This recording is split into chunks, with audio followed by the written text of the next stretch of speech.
నమస్కారం, నా పేరు doctor Syed Najeebullah, MS general surgery in Ayurveda, chief analytical surgeon Dhyanas and rectum clinic, a complete Ayurvedic surgical centre, Jubilee Hills and Hafeezpet.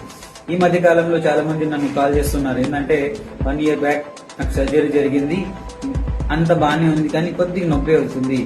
ఇంకో ఆయన call చేసి, సార్ నాకు 6 months బ్యాక్ సర్జరీ జరిగింది పెద్ద హాస్పిటల్లో, అంత బాగానే ఉంది కానీ కొద్దిగా మోషన్కి వెళ్ళినప్పుడల్లా అప్పుడప్పుడు రక్తం వస్తుంది. ఇంకో ఆయన కాల్ చేస్తారు, 1 month బ్యాక్ నాకు సర్జరీ జరిగింది, అంత బాగానే ఉంది కానీ నేను వేడి వస్తువులు తిన్నప్పుడు మాత్రం నాకు నొప్పి, మంట, బ్లీడింగ్ అలా వస్తూ ఉంది సార్. ఇంకో ఆయన కాల్ చేస్తారు, నాకు సర్జరీ జరిగి 2 weeks అయింది కానీ ఇంకా నాకు నొప్పి, మంట తగ్గడం లేదు, ఏం చేయాలి అని కాల్ చేస్తూ ఉంటారు.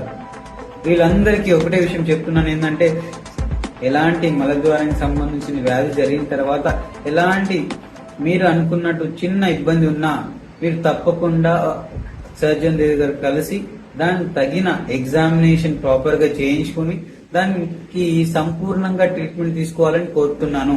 ఎందుకంటే ఒకసారి మలద్వారానికి సంబంధించిన సర్జరీ జరిగిన తర్వాత కూడా ఇలాంటి కంప్లైంట్స్ వస్తూ ఉన్నాయి అంటే డెఫినెట్ గా ఇంకా అక్కడ మీ వ్యాధికి తగిన ట్రీట్మెంట్ జరగలేదని మీరు తెలుసుకోవాల్సిన అవసరం ఉంది. ఒకవేళ మీకు కంప్లీట్ గా మీ ట్రీట్మెంట్ అయిందంటే ఎలాంటి లక్షణాలు మీకు కనబడవు. ఈ విషయాన్ని అందరూ గుర్తుంచుకోవాలని కోరుతున్నాను. Thank you so much.